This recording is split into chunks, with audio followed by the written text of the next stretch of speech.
I hope आप लोगों ने मेरी गेम ऑफ थ्रोन्स की सीजन 4 वाली वीडियो देख ली होगी, क्योंकि इस वीडियो में मैं सीजन 5 कवर करने वाला हूँ, जहाँ पर टाइविन को मारने के बाद बॉनी के साथ क्या होगा और आर्या स्टार्क शिप में बैठ के कहाँ जा रही है और अब सांसा के साथ लिटिल फिंगर क्या करेगा, इन सब के बारे में बात करेंगे एक एक करके। तो चलो शुरू करते हैं। कहानी की शुरुआत होती है दो लड़कियों के साथ जो कि जंगल में सैर करने को निकली हैं। लेकिन ये लड़कियां हैं कौन, ये जानने से पहले तुम्हें ये जानना जरूरी है कि जंगल में इन लड़कियों को एक चुड़ैल या फिर एक जादूगरनी मिलती है जो कि किसी का भी फ्यूचर देख के उसे बता सकती है और इस लड़की को वो उसका फ्यूचर बताती है कि कैसे आगे जाकर तुम्हारी शादी एक राजा से होगी, लेकिन उस राजा की मौत जल्दी हो जाएगी और तुम्हारे 3 बच्चे होंगे। लेकिन यहाँ पे तुम ये याद रखना, उस जादूगरनी ने ये नहीं बताया कि वो बच्चे किसके होंगे। और उसके बाद एक ऐसी लड़की आएगी जिसके आने के बाद तुम्हारा पूरा दबदबा खत्म हो जाएगा। और यहाँ पे ये सब जानने के बाद अभी भी तुम्हें समझ में नहीं आया कि ये लड़की कौन है, तो मैं बता दूं ये है सर्सी लैनिस्टर, बचपन वाली। फिर यहाँ हमें प्रेजेंट टाइम में देखने को मिलता है कि टाइविन लैनिस्टर की मौत का अब यहाँ पे सब लोग शोक मना रहे हैं। और वहीं सर्सी जामी से बोलती है कि देखा मैंने बोला था ना, वो बोना एक मॉन्स्टर है और तुम मेरी बात नहीं मान रहे थे। देखा उसने क्या किया, उसने हमारे पिता को मार दिया।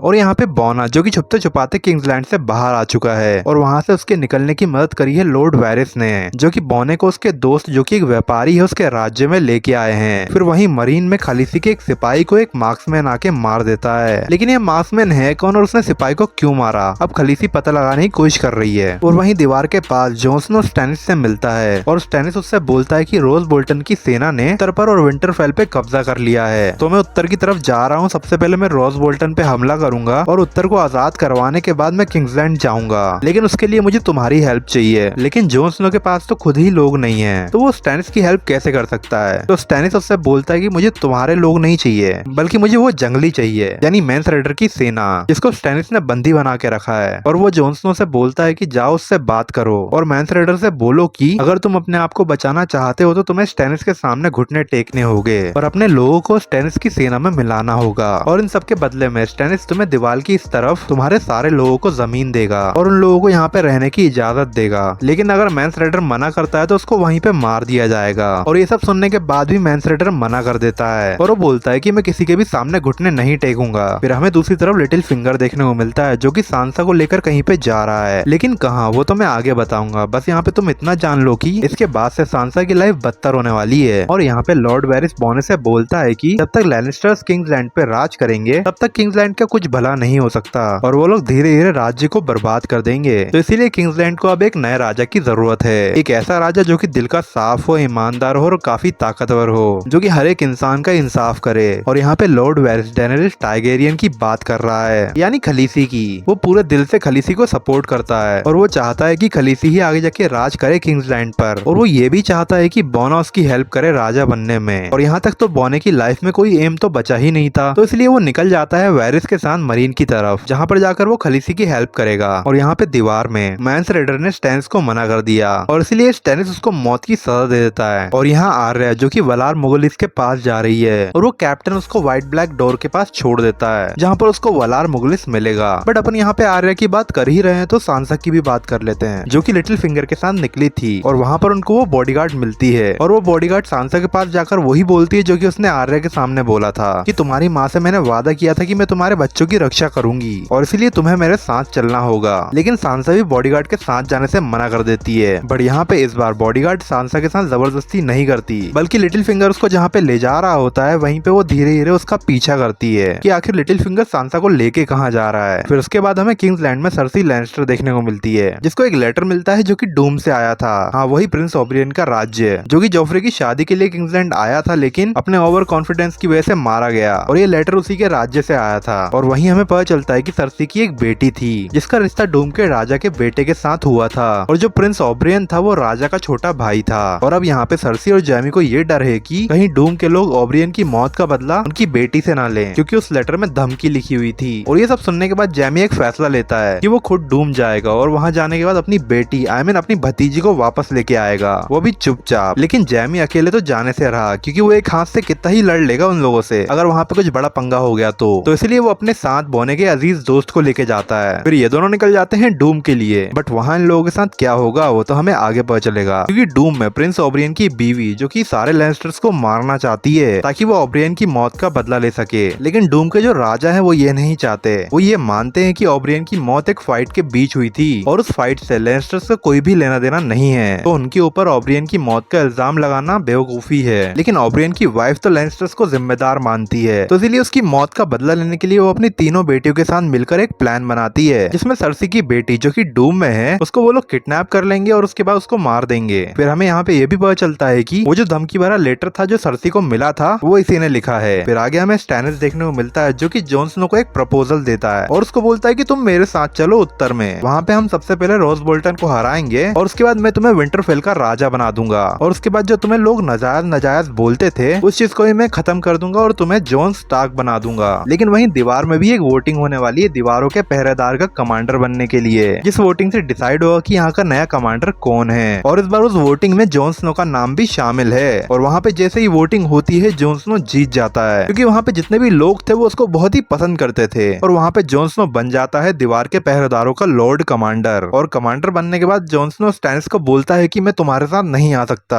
क्योंकि अब यही मेरा घर है, मैं जीऊंगा भी यहीं और मरूंगा भी यहीं। और उसके बाद आर्या जिसको वलार मुगलिस मिल चुका है, लेकिन क्वेश्चन ये है कि आर्या यहाँ पे क्यों आई है। तो देखो एक टाइम पे आर्या को इस बंदे ने बचाया था और उसको एक सिक्का दिया था और बोला था कि जब भी तुम्हें मेरी जरूरत हो तो मुझे बुला लेना और अगर तुम मेरे जैसा बनना चाहती हो तो इस जगह पे आ जाना। और फाइनली आर्या उस जगह पे आ चुकी है जहाँ पे वो बहरूपिया बनने की ट्रेनिंग लेगी ताकि वो अपना रूप बदल सके और इतनी ताकतवर बन सके कि वो अपने सारे दुश्मनों को खत्म कर दे। लेकिन उसको ये सब सिखाने की जगह वलार मुगलिस उसे झाड़ू पोछा लगाना सिखा रहा है। और यहाँ पे किंग्सलैंड में टॉमेन और मार्जरी की शादी हो चुकी है जो कि शादी के बाद अपनी राजा वाली लाइफ एंजॉय कर रहे हैं। लेकिन इस चीज से सर्सी खुश नहीं है, वो अपने टॉमेन की शादी लेडी मार्जरी से नहीं कराना चाहती थी क्योंकि उसे पता है कि एक ना एक दिन टॉमेन उसकी बात सुनना छोड़ देगा और लेडी मार्जरी उसको अपने काबू में कर लेगी। और ऐसा ना हो सके इसलिए सर्सी लैनिस्टर एक प्लान बनाती है जिसके बारे में आगे बात करेंगे क्योंकि उससे पहले रोज बोल्टन की बात करना जरूरी है जो कि उत्तर का और विंटरफेल का राजा तो बन चुका है, लेकिन लोग उसको राजा मानने को तैयार नहीं है क्योंकि उनको कहना है कि यहाँ का राजा सिर्फ एक स्टार्क ही हो सकता है और वो लोग सिर्फ स्टार्क की बात सुनते हैं और किसी की नहीं। तो इसलिए रोज बोल्टन फैसला करता है कि वो अपने बेटे रामसे की शादी सांसा स्टार्क के साथ कराएगा, जिसके बाद उसका बेटा उत्तर का असली राजा भी बन जाएगा और उसकी शादी एक स्टार्क के साथ हुई तो लोग उसकी बात भी मानने लग जाएंगे। और फिर हमें यहाँ पे पता चलता है कि लिटिल फिंगर सांसा को लेकर रोज बोल्टन के पास ही आ रहा था क्योंकि उन दोनों की पहले ही डील हो चुकी है। और वहाँ हमें पता चलता है कि लिटिल फिंगर खुद सांसा से शादी नहीं करना चाहता था बल्कि वो उसकी शादी रोज बोल्टन से ही कराना चाहता था ताकि वो यहाँ पे रोज बोल्टन का भरोसा जीत सके। लेकिन सांसा ही शादी नहीं करना चाहती थी बट फिर भी लिटिल फिंगर उसको अपनी मीठी मीठी बातों में फंसा कर उसको रोज बोल्टन के पास छोड़कर निकल जाता है वापस किंग्सलैंड की ओर। फिर यहाँ पे वलार मुगलिस जो कि आर्या से बोलता है कि अगर तुम्हें बहरूपिया बनना है तो तुम्हें अपनी असली पहचान भूलनी होगी, तुम्हें भूलना होगा कि तुम हो कौन। इसके बाद आर्या वो अपनी सारी चीजें फेंक देती है जो कि उसको आर्या स्टार्क बनाती है और वो अपनी उस तलवार को भी छुपा देती है जो कि उसको नेड स्टार्क ने दी थी। फिर यहाँ पे किंग्सलैंड में सर्सी जाकर चर्च के पुजारी से मिलती है जिसकी अपनी एक अलग ही संगठन है और वो संगठन उन लोगों को सजा देती है जो कि उनके ईश्वर की मर्जी के बिना संबंध बनाते हैं या फिर कोई भी पाप करते हैं। और यहाँ पे सर्सी उससे मिलने ही इसलिए जाती है ताकि वो उस पुजारी का सपोर्ट कर सके और वो उसको खुल के सपोर्ट करती है और वो उसको बोलती है कि आपको जो करना है करो, मैं आपके साथ हूँ, आपको दिल से सपोर्ट करूंगी। जिसके बाद तो पुजारी बिल्कुल खुल जाता है और किंग्सलैंड में हर तरफ तोड़फोड़ करता है और उन सब आदमियों को मारने लगता है जिन्होंने कुछ पाप किए हैं या फिर कुछ गलत काम किए हैं। और ऐसे ही लोगों को मारते मारते वो सर लुइस के पास पहुंच जाता है। सर लुइस जो कि लेडी मार्जरी का भाई है और ये पुजारी के लोग उसको भी उठा के अपने साथ ले जाते हैं और उसको बंदी बना लेते हैं क्योंकि वो थोड़ा यश टाइप आदमी था जिसने बहुत सारे पाप किए हैं और यही तो सर्सी चाहती थी जो कि हो गया।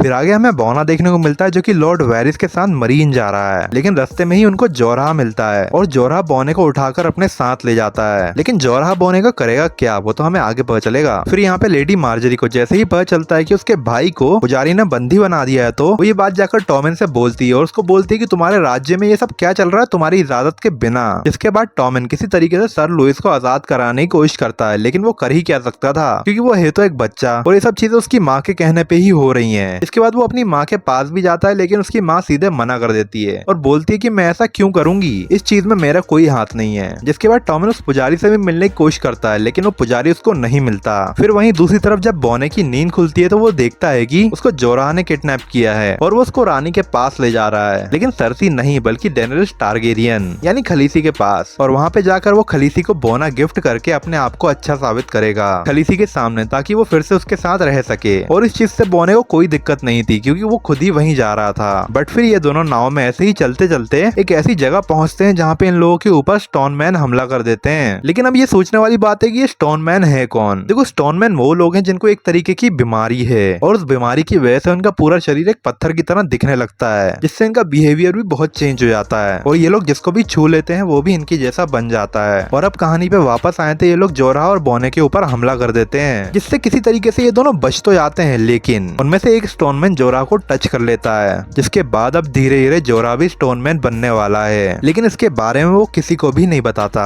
और यहाँ पे मरीन में सिर्फ एक मार्क्समैन नहीं है बल्कि बहुत सारे मार्क्समैन हैं जो कि मरीन के बड़े घराने के लोग हैं। और वो लोग खलीसी के सिपाहियों को इसलिए मार रहे हैं क्योंकि उसके आने से पहले वो लोग गरीबों पे जुल्म करते थे और कहर ढाते थे, लेकिन खलीसी के आने के बाद ये सब बंद हो गया और इसलिए वो लोग खलीसी और उसके लोगों को मारना चाहते हैं ताकि वो लोग फिर से वहाँ पे अपना राज्य जमा सके। और इन्हीं मार्क्समैन के हमले में खलीसी के एक कमांडर की मौत हो जाती है। फिर यहाँ पे दीवार पर जॉन स्नो जो कि टॉर्मेंट से मिलता है। और ये टॉर्मेंट कौन है तो मैं बता दूं, तुम्हें याद ही होगा कि ये मैनसेडर की सेना का एक सेनापति था जिसको जॉन स्नो ने लड़ाई में बंदी बना लिया था। और जॉन स्नो उसके पास जाकर ये बोलता है कि अपन दोनों एक डील करते हैं जिसमें मैं तुम्हारे सारे लोगों को अंदर आने दूंगा दीवार के इस पार, और यहाँ पे मैं उनको जमीन भी दूंगा खेती करने के लिए और रहने के लिए जगह भी दूंगा, लेकिन सिर्फ एक शर्त पे, तुम्हें मेरा साथ देना होगा क्योंकि तुम्हें पता ही है कि व्हाइट वॉकर्स आने वाले हैं और अगर हम दोनों ऐसे ही लड़ते रहे तो हमारा और हम दोनों के लोगों का मरना तय है, क्योंकि तुम्हें ही पता है कि उन लाशों के ढेर से जीतना नामुमकिन है। तो अगर हम दोनों मिलके लड़े तो शायद हमारा जीतना मुमकिन हो सकता है। और ये सुनकर टॉर्मेंट थोड़ा सा सोचता है और फिर बोलता है कि ठीक है, मैं तुम्हारी बात मानने को तैयार हूँ, मैं अपने लोगों को यहाँ पे लेके आ जाऊंगा, बट उन लोगों को लेने के लिए वहाँ पे तुम्हें मेरे साथ चलना होगा ताकि उन लोगों को भरोसा हो सके कि मैं झूठ नहीं बोल रहा। और जैसे तुमने मुझे यकीन दिलाया है उन लोगों को भी यकीन दिलाना होगा। और उसके साथ जाने के लिए जॉन स्नो हाँ कर देता है, बट यहाँ पे जंगलियों के साथ एक होने के लिए दीवार के जो सिपाही हैं वो नहीं मान रहे और इसी वजह से जॉन स्नो उनकी नजरों में थोड़ा खटकने लगा है। बट वो लोग जॉन स्नो को कुछ कर नहीं सकते क्योंकि वो उनका कमांडर है। इसके बाद जॉन स्नो टॉर्मेंट के साथ वहाँ से निकल जाता है उन जंगलियों को लेने के लिए। और यहाँ पे स्टैनिस बराटियन भी निकल जाता है अपनी सेना लेकर रोज बोल्टन के ऊपर हमला करने के लिए। वहीं वो बॉडीगार्ड रोज बोल्टन के किले के बाहर बैठी हुई है ताकि जब सांसा को उसकी जरूरत पड़े तो वो सांसा की हेल्प कर सके। वहीं सांसा को रोज बोल्टन के महल में थियोन मिलता है और थियोन उसको बताता है कि अब वो थियोन ग्रेजॉय नहीं रहा बल्कि अब वो यहाँ रामसे का एक गुलाम है। फिर यहाँ पे आर्या जो कि एक बहरूपिया बनना सीख रही है, जहाँ पे उसको वलार मुगलिस झूठ बोलना सिखा रहा है कि सिचुएशन कैसी भी हो तुम्हें झूठ को इस तरीके से बोलना है कि लोग उसको सच मान ले। जिसके बाद वलार मुगलिस उसको एक बहुत बड़े कमरे में ले जाता है और उस कमरे में बहुत सारे इंसानों के चेहरे जैसे मास्क रखे हुए होते हैं और उन्हीं मास्क को यूज करके ये लोग बहरूपिये बनते हैं जिससे किसी की भी शक्ल ले सकते हैं। और इन्हीं मास्क की वजह से आगे जाकर आर्या के साथ कुछ ऐसा होगा जिससे उसकी आंखें चली जाएंगी, लेकिन वो होगा क्या वो तो मैं आगे बताऊंगा। और यहाँ पे जोरा और बोना किस तरीके से उन स्टोन मैन से बच गए, लेकिन उनसे बचने के बाद उन लोगों को यहाँ पे कुछ लोग पकड़ लेते हैं और उनको बंदी बना देते हैं उन दोनों को नीलामी में बेचने के लिए। और उस नीलामी में बोने और जोहरा को एक आदमी खरीद लेता है उसके लिए फाइट में लड़ने के लिए, क्योंकि मरीन में खलीसी ने पिट्स खोल दिए हैं और उस पिट्स में कुछ ऐसा होता है कि कुछ फाइटर्स होते हैं जो कि आपस में लड़ते हैं और उस लड़ाई को मरीन में एक एंटरटेनमेंट की तरह लिया जाता है जिसको पब्लिक देखती है और खूब इंजॉय करती है। और उसी फाइट के लिए इस आदमी ने जोहरा और बोने को खरीदा है ताकि ये उसे वहाँ पे लड़वा सके। बट लड़ाई होने से पहले किसी तरीके से बोना और जोहरा खलीसी तक पहुँच जाते हैं, जहाँ पे खलीसी जोहरा से तो बात नहीं करती लेकिन वो किसी तरीके से बोने से बातचीत करके उसको अपना मुख्य सलाहकार बना लेती है और उसे बोलती है कि तुम्हें मुझे हेल्प करनी होगी किंग्सलैंड का राजा बनने में। और बोना बोलता है कि इसीलिए तो मैं यहाँ पे आया हूँ। फिर आता है फाइट का दिन जहाँ पे मरीन में जोहरा खलीसी के सामने फाइट करेगा, लेकिन जैसे ही फाइट शुरू होती है वहीं उस फाइट के बीच वो मार्क्समैन आके हमला कर देते हैं। वो लोग खलीसी को मारने ही वाले होते हैं कि तभी जोहरा खलीसी को बचा लेता है और इस चीज को देखते हुए खलीसी जोहरा को माफ कर देती है। बट अब यहाँ पे ये सब लोग उन मार्क्समैन से कैसे बचेंगे क्योंकि ये लोग बहुत सारे हैं और खलीसी की इतनी बड़ी सेना यहाँ पे है भी नहीं। लेकिन तभी वहाँ पे एंट्री होती है ड्रैगन की, जिसको देख के बोना शॉक हो जाता है। वो आकर सबसे पहले उन मार्क्समैन को खत्म करता है, फिर उसके बाद वो खलीसी को वहाँ से लेकर उड़ जाता है। लेकिन वो खलीसी को लेके कहाँ जा रहा है वो तो आगे पता चलेगा। फिर आगे यहाँ पे किंग्सलैंड में लिटिल फिंगर आता है जो कि सर्सी से मिलकर उसको बताता है कि सांसा रोज बोल्टन के पास है और रोज बोल्टन अपने बेटे की शादी सांसा से कराने वाला है ताकि वो उत्तर का असली राजा बन सके। और ये सब बोल के वो सर्सी को ये यकीन दिला रहा होता है कि रोज बोल्टन उसको धोखा दे रहा है। वैसे यहाँ पे सीधा बोलना हो तो लिटिल फिंगर सर्सी को रोज बोल्टन के खिलाफ भड़का रहा है और यहाँ तक कि वो सर्सी को बोलता है कि हमें उन लोगों के ऊपर हमला भी कर देना चाहिए और सांसा के साथ साथ सबको मार देना चाहिए। फिर यहाँ पे डूम में जैमी किसी तरीके से उसकी भतीजी के पास पहुंच ही जाता है, लेकिन तभी वहाँ पे ओरायन की वाइफ आ जाती है और उसके बच्चे आ जाते हैं जिनके बीच में एक तगड़ी फाइट होती है। लेकिन तभी वहाँ पे डूम के सैनिक आ जाते हैं और उन सबको बंदी बना लेते हैं। फिर उसके बाद जब डूम के राजा को पता चलता है कि ओब्रेन की वाइफ ने सर्सी लैनिस्टर को एक धमकी की बड़ा खत लिखा था और इसीलिए जैमी लैनिस्टर यहाँ पे आया है ताकि वो अपनी भतीजी को देख सके। इसके बाद डूम का राजा जैमी से माफी मांगता है और उसे बोलता है कि तुम जितने दिन के लिए चाहो तो अपनी भतीजी को यहाँ से लेके जा सकते हो, क्योंकि उस राजा को भी पता है जितने दिन ये लड़की यहाँ पे रहेगी ओब्रेन की बीवी इसको मारने की कोशिश करेगी। फिर यहाँ किंग्सलैंड में हमें सर लुइस की सुनवाई देखने को मिलती है, जहाँ पे सारे सबूत सर लुइस के खिलाफ हैं और इसी वजह से उसको सजा हो जाती है। और इसके अलावा वहाँ पे लेडी मार्जरी को भी बंदी बना लिया जाता है, क्योंकि उसने थोड़ी देर पहले सर लुइस को बचाने के लिए झूठी गवाही दी थी और इसलिए अब उसको भी जेल में डाल दिया गया है। बट वहीं दूसरी तरफ आज सांसा की शादी रामसे से हो जाती है। बट शादी के बाद उस रात रामसे सांसा के साथ वो करता है जो कोई सोच भी नहीं सकता था, मतलब कि वो थियोन के सामने सांसा के साथ अपनी स्वागत मनाता है। और ये सब देख के थियोन को इतना बुरा लगता है कि वो चाहकर भी वहाँ पे कुछ नहीं कर सकता था, क्योंकि रामसे ने उसको इतना डरा दिया है कि वो वहाँ से हिल भी नहीं सकता था। फिर अगले दिन सांसा थियोन से बोलती है कि प्लीज मुझे यहाँ से बाहर निकालो, मुझे यहाँ से ले चलो, मैं यहाँ पे और नहीं रह सकती। लेकिन यहाँ पे थियोन क्या कर सकता था, तो वो बोलता है कि अगर तुम यहाँ से भागने की कोशिश करोगी तो राम से तुम्हारे साथ क्या करेगा वो तुम सोच भी नहीं सकती हो, तो इसलिए प्लीज यहाँ पे चुपचाप तुम रहती रहो अगर तुम्हें जिंदा रहना है तो।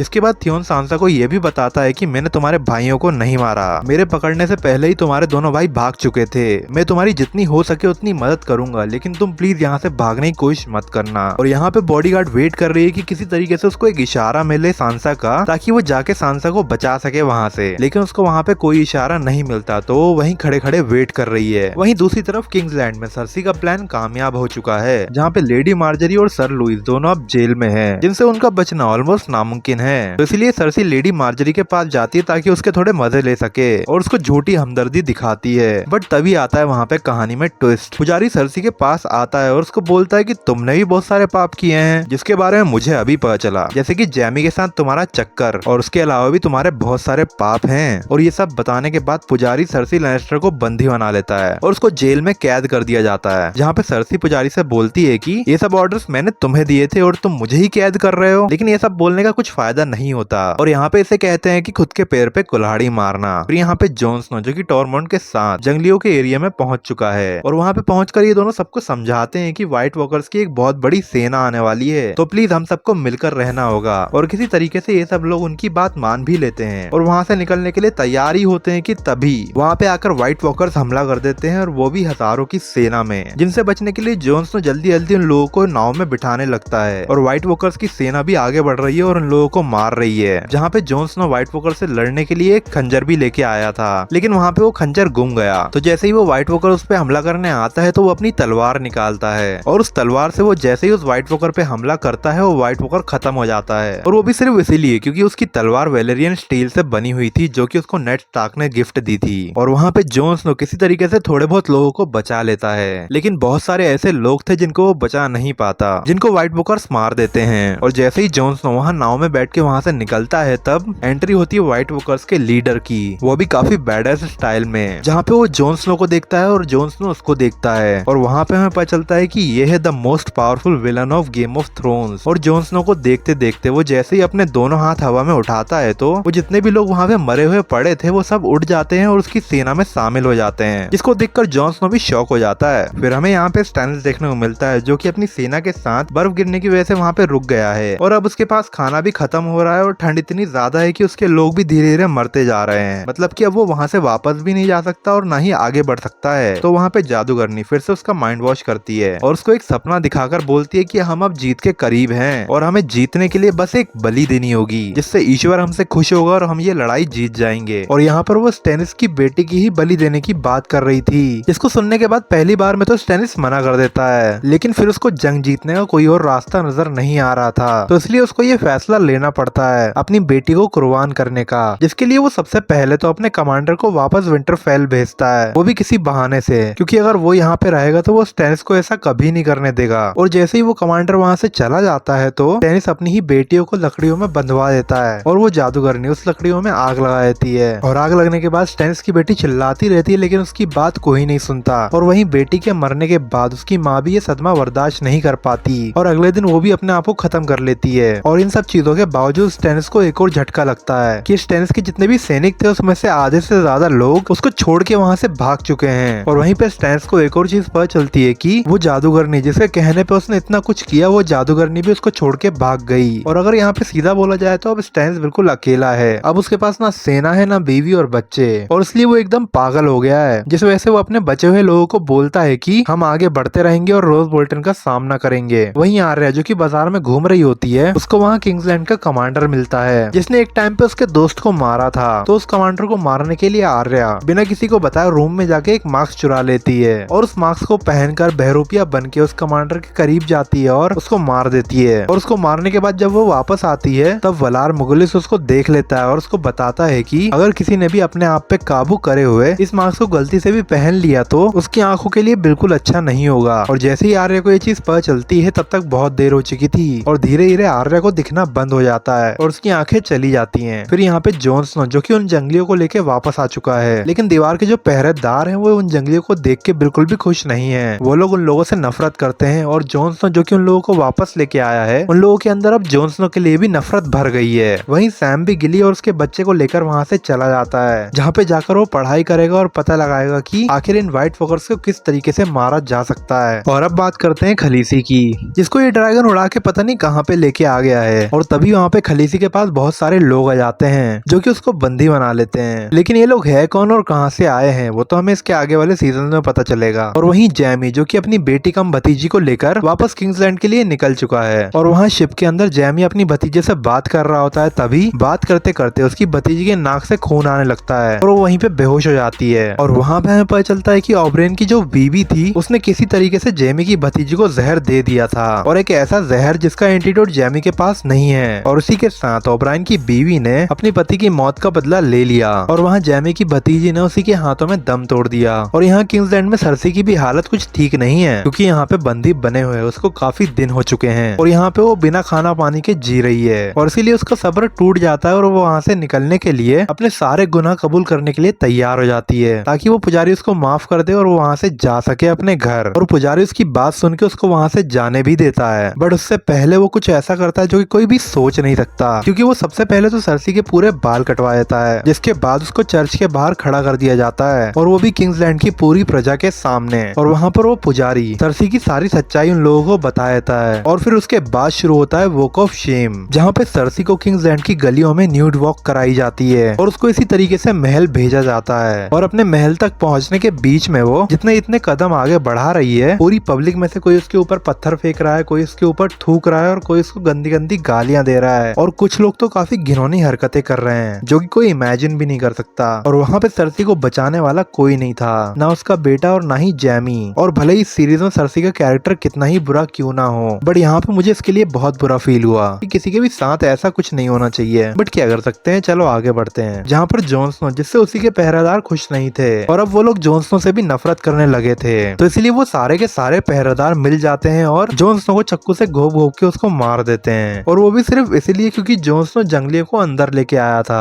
और वहीं दूसरी तरफ स्टैनिस बराटियन जो कि अपनी बची कुची सेना के साथ रोज बोल्टन के पास पहुंच चुका है, लेकिन रोज बोल्टन की जो सेना है वो काफी ज्यादा है, जिस वजह से जो लड़ाई थी वो एक तरफा की थी, जहाँ पर स्टैनिस के लोग थोड़ी देर के लिए भी रोज बोल्टन की सेना के सामने नहीं टिक पाए और ऐसे ही स्टैनिस लड़ाई हार जाता है। और अब ना उसके पास सैनिक है, ना बच्ची है, ना बीवी है और ना ही वो जादूगरनी। अब वो लड़ाई में अकेला घायल पड़ा हुआ है और तभी उसके सामने वो बॉडीगार्ड आती है और वो स्टैनिस से बोलती है कि तुमने मेरे राजा को मारा था। और यहाँ पे वो रैनली की बात कर रही है जिसको किसी घोस्ट ने मार दिया था और वो घोस्ट स्टैनिस ने ही भेजा था, जिसके बाद वो बॉडीगार्ड स्टैनिस को मार देती है और अपना बदला लेती है। लेकिन यहाँ पे ध्यान रखना, हमें स्टैनिस को मारते हुए नहीं दिखाया गया। और वहीं इसी सबके बीच रामसे और बोल्टन जो कि लड़ाई में बिजी थे, तो सांसा को वहाँ से भागने का मौका मिल जाता है, जहाँ पर वो रूम से बाहर आ जाती है, लेकिन वहीं उसको रामसे की गर्लफ्रेंड रोक देती है और वो सांसा को तीर से मारने ही वाली थी कि तभी थ्योन पीछे से आके उसको धक्का देता है और वो नीचे गिर के मर जाती है और वो सांसा को लेकर महल से भाग जाता है। लेकिन अब थ्योन सांसा को लेकर जाएगा कहाँ? और किंग्सलैंड में इतना अपमान हो जाने के बाद अब सर्सी लैनिस्टर क्या करेगी? तो इन सब के आंसर मिलेंगे आपको सीजन 6 में। तो अगर तुम्हें सीजन 6 चाहिए तो कमेंट में लिख देना सीजन 6, और जैसे ही इस वीडियो में 100 लाइक हो जाएंगे तुम्हें नेक्स्ट वीडियो देखने को मिल जाएगी। और अगर तुम्हें इस वीडियो में कुछ पसंद नहीं आया तो वो भी जरूर बताना, ट्राई करूंगा नेक्स्ट टाइम बेस्ट करने का। बाकी मिलते हैं नेक्स्ट वीडियो में, तब तक के लिए बाय।